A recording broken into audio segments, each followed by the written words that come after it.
Assalamualaikum warahmatullahi wabarakatuh. Shalom, Om Swastiastu, Namo Buddhaya, Salam Kebajikan. Kami dari kelompok 7 akan melakukan presentasi mengenai tahap browning pada kopi. Dalam kelompok kami ada 5 orang, yaitu Jessica Anastasia dengan NIM akhir 11, saya sendiri Sardivi Pane dengan NIM akhir 35, Semi Tarigan dengan NIM akhir 61, Nurul Oktaviani dengan NIM akhir 79, dan Fredly Azril dengan NIM akhir 92. Selanjutnya adalah latar belakang. Salah satu penyebab produksi kopi yang rendah di Indonesia adalah karena banyaknya budidaya yang dilakukan di lahan yang tidak sesuai untuk pertumbuhan tanaman kopi, sehingga memiliki dampak signifikan pada pertumbuhan produksi, kualitas, dan juga rasa pada kopi. Faktor yang mengaruhi juga pada seperti ketinggian tempat, kesuburan tanah, dan lain-lain perlu mendapatkan perhatian utama karena berperan besar dalam menentukan keberhasilan usaha tanaman kopi di suatu wilayah. Selanjutnya ada tujuan.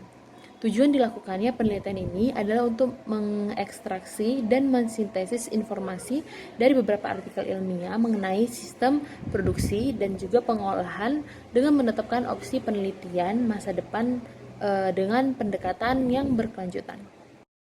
Selanjutnya yaitu ada proses pengolahan pasca panen. Ada 8 proses pengolahan pasca panen yaitu yang pertama yaitu pemetikan. Buah kopi yang dipetik biasanya harus dalam keadaan yang matang untuk menghasilkan biji kopi yang berkualitas. Yang kedua yaitu pengupasan kulit buah. Proses pengupasan dilakukan untuk menghilangkan lapisan buah dan mengeluarkan biji kopi yang ada di dalamnya. Yang ketiga, fermentasi. Fermentasi dilakukan untuk menghilangkan lendir dan mengembangkan karakteristik rasa yang diinginkan. Lalu yang keempat ada pencucian. Pencucian berguna untuk menghilangkan sisa lendir hasil fermentasi yang masih menempel di kulit tanduk. Yang kelima ada pengeringan. Proses pengeringan bertujuan untuk mengurangi kandungan air dari dalam gabah kopi yang semula 60-65% sampai menjadi 12-16%. Yang keenam ada pengupasan kulit gabah. Pengupasan kulit gabah ditujukan untuk memisahkan biji kopi dengan kulit tanduk. Hasil pengupasan disebut biji kopi beras. Yang ketujuh ada pengayakan dan pemolesan. Pengayakan dan pemolesan yang bertujuan untuk agar biji kopi beras harus disortasi secara baik seperti ukuran dan cacat bijinya. Kotoran non-kopi seperti serpihan, daun, dan kulit kopi harus juga dipisahkan. Dan yang terakhir ada penggudangan. Penggudangan bertujuan untuk menyimpan biji kopi yang telah disortasi dalam kondisi yang aman sebelum dipasarkan ke konsumen. Dari hasil analisis yang kami amati, terdapat faktor-faktor yang dapat mempengaruhi kualitas biji kopi pasca panen. Yang pertama, pemetikan biji kopi. Pemetikan biji kopi yang matang secara optimal dapat meningkatkan kualitas. Yang kedua, pengupasan dan pengeringan. Proses ini harus dilakukan dengan hati-hati, karena kontaminasi atau kelembapan berlebihan dapat merusak kualitas. Yang ketiga itu fermentasi. Pengendalian waktu dan suhu fermentasi dapat mengurangi cita rasa dan aroma kopi. Yang keempat itu penyimpanan biji kopi. Jadi dalam proses ini tempat penyimpanan yang digunakan harus bersih dan bebas dari kelembapan agar bau tidak meresap ke kopi. Yang kelima itu penggilingan.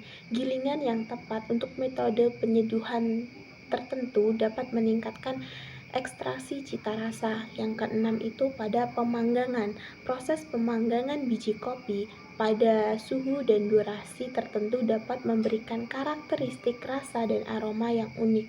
Yang terakhir itu faktor pada pengemasan. Pengemasan kopi harus dilakukan secara higienis dan menggunakan bahan yang tidak merusak kualitas kopi. Nah, di sini kita dapat melihat ada proses pencoklatan pada kopi. Di tahap roasting biji kopi itu merupakan penyaringan tersebut dilakukan untuk memekarkan biji kopi dan membuka biji kopi agar dapat diambil saripatinya. Ada 3 golongan roasting, yaitu light roast, medium roast, dan dark roast. Nah, tingkatan roasting pada pencoklatan pada kopi yaitu pertama ada light roast, merupakan tingkatan roasting dengan keasaman dan kadar kafein yang tinggi. Medium roast memiliki kadar kafein yang lebih rendah dan cenderung memiliki aroma dan keasaman yang balance, juga menghasilkan banyak rasa. Sedangkan dark roast merupakan mengeluarkan minyak pada permukaannya. Rasa kopi juga cenderung pahit dan menutupi rasa khas dari masing-masing kopi.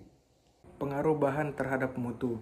Berdasarkan beberapa hasil penelitian menunjukkan bahwa ketinggian tempat yang sesuai untuk tanaman kopi bervariasi, tergantung kepada jenis kopi yang akan ditanam. Begitu juga pada kondisi tanah yang baik, seperti kemiringan tanah kurang dari 30%, kedalaman tanah lebih dari 100 cm, tekstur tanah berlimpung atau loamy, dan lain-lain.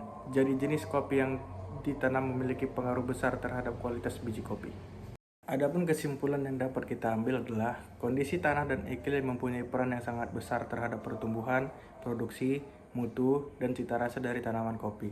Setiap varietas dari kopi yang akan dikembangkan mempunyai persyaratan tumbuh yang spesifik sehingga wilayah pengembangnya harus disesuaikan dengan persyaratan tumbuh dari varietas kopi tersebut. Sekian dari kelompok 7. Jikalau ada kata dan ucapan yang salah, mohon dimaafkan. Kami tutup. Wassalamualaikum warahmatullahi wabarakatuh.